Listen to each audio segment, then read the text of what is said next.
We're back with some Sonic Maniano. Sonic Mania, you know.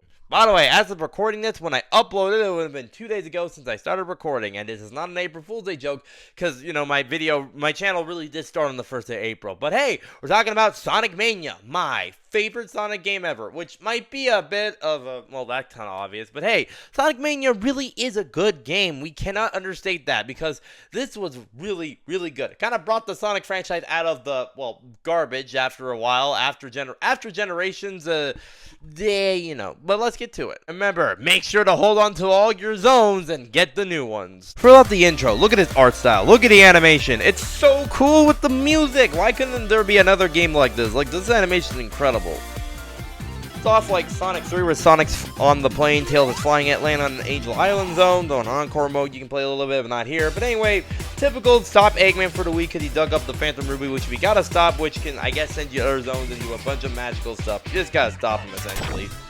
Or the gameplay. Of course, it's played like most classic Sonic games. You can run, jump, do your spin dash, you know, all that nice dash. Of course, there's a bunch of extra customizable options you can do in the menu to play Sonic Play, like, you know, say like CD or Sonic 3 or stuff like that. And of course, going through like the checkpoint rings, you can complete like a Blue Spear stage and get like coins to do extra stuff on the menu, like, you know, the cheat mode, or, you know, different spin dash, or the running thing from Sonic CD. This game controls pretty good, is what I'm trying to say, and it's pretty good. You have to beat up the biggest one in the... You got Sonic, who controls like he always does, you know, running, jumping, spin dash, you all know that. You got Tails, who can do basically the same thing, can also fly to reach different areas, but at some point we'll run out of energy because, you know, it's not a forever lasting thing.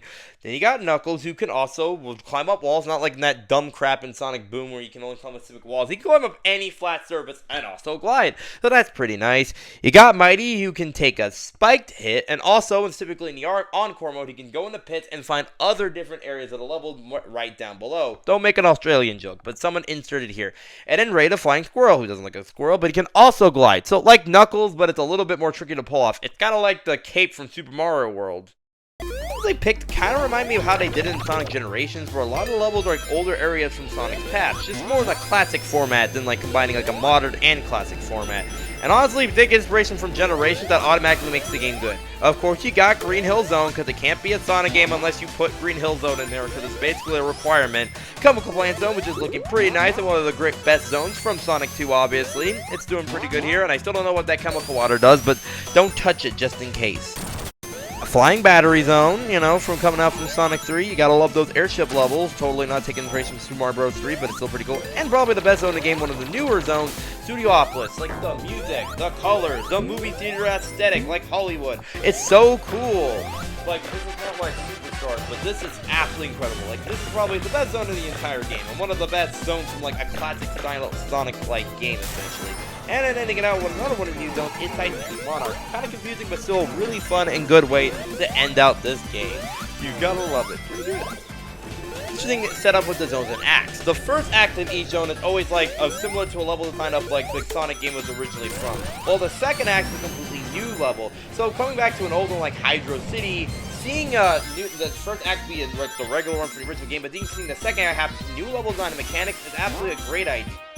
Some of these bosses, you just damage boost through them, they're gone in like 20 seconds. Like, holy crap, man. Of course, we gotta have the Death Egg Robot in here as well. Another Sonic requirement for Sonic games. You should really find a new hobby than just bringing back the Death Egg Robot. Let's admit it now. Eggman, get real.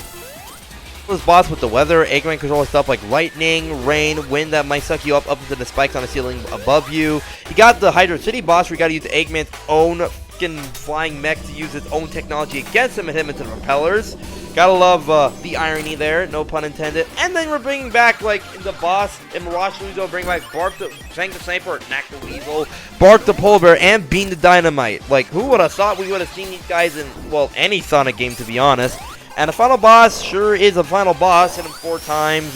The hands will take you to different areas to fight other bosses for a brief moment, and you come back. It just kind of exists, honestly.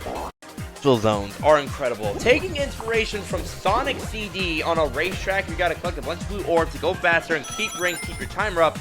Like, it's incredible. One of the best special stages, probably the best special stages in general in any Sonic game ever. You should make an entire game about this, Sega. I mean, I'm just saying that it would do really well, and I'm giving you a $1 billion idea right here.